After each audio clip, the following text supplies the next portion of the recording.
2 Kings 25. And in the 9th year of his reign, in the 10th month on the 10th day of the month, Nebuchadnezzar king of Babylon came with all his army against Jerusalem and laid siege to it. And they built siege works all around it. So the city was besieged till the 11th year of King Zedekiah. On the 9th day of the 4th month, the famine was so severe in the city that there was no food for the people of the land. Then a breach was made in the city, and all the men of war fled by night by the way of the gate, between the two walls by the king's garden, though the Chaldeans were around the city. And they went in the direction of the Arabah. But the army of the Chaldeans pursued the king and overtook him in the plains of Jericho, and all his army was scattered from him. Then they captured the king, and brought him up to the king of Babylon at Riblah, and they passed sentence on him. They slaughtered the sons of Zedekiah before his eyes, and put out the eyes of Zedekiah, and bound him in chains and took him to Babylon.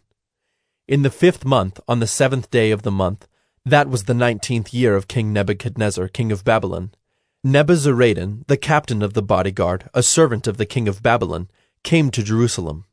And he burned the house of the Lord and the king's house, and all the houses of Jerusalem. Every great house he burned down. And all the army of the Chaldeans who were with the captain of the guard broke down the walls around Jerusalem. And the rest of the people who were left in the city, and the deserters who had deserted to the king of Babylon, together with the rest of the multitude, Nebuzaradan, the captain of the guard, carried into exile. But the captain of the guard left some of the poorest of the land to be vine dressers and plowmen. And the pillars of bronze that were in the house of the Lord, and the stands and the bronze sea that were in the house of the Lord, the Chaldeans broke in pieces and carried the bronze to Babylon. And they took away the pots and the shovels, and the snuffers and the dishes for incense, and all the vessels of bronze used in the temple service, the fire pans also, and the bowls. What was of gold the captain of the guard took away as gold, and what was of silver as silver. As for the 2 pillars, the one sea, and the stands that Solomon had made for the house of the Lord, the bronze of all these vessels was beyond weight. The height of the one pillar was 18 cubits, and on it was a capital of bronze. The height of the capital was 3 cubits. A lattice work and pomegranates, all of bronze, were all around the capital, and the 2nd pillar had the same with the lattice work. And the captain of the guard took Seraiah the chief priest, and Zephaniah the 2nd priest, and the 3 keepers of the threshold, and from the city he took an officer who had been in command of the men of war, and 5 men of the king's council who were found in the city, and the secretary of the commander of the army, who mustered the people of the land, and 60 men of the people of the land who were found in the city.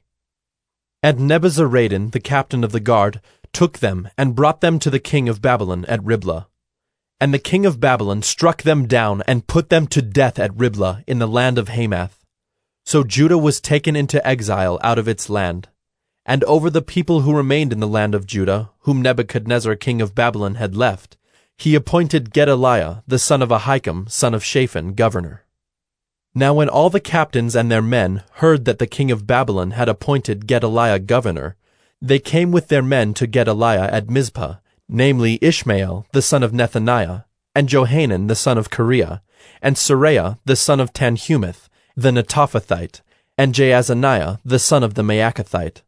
And Gedaliah swore to them and their men, saying, Do not be afraid because of the Chaldean officials. Live in the land, and serve the king of Babylon, and it shall be well with you. But in the 7th month, Ishmael, the son of Nethaniah, son of Elishama of the royal family, came with 10 men and struck down Gedaliah and put him to death, along with the Jews and the Chaldeans who were with him at Mizpah. Then all the people, both small and great, and the captains of the forces arose and went to Egypt, for they were afraid of the Chaldeans. And in the 37th year of the exile of Jehoiakim, king of Judah, in the 12th month, on the 27th day of the month, Evil-Merodach, king of Babylon, in the year that he began to reign, graciously freed Jehoiakim, king of Judah, from prison. And he spoke kindly to him, and gave him his seat above the seats of the kings who were with him in Babylon. So Jehoiakim put off his prison garments, and every day of his life he dined regularly at the king's table. And for his allowance, a regular allowance was given him by the king, according to his daily needs, as long as he lived.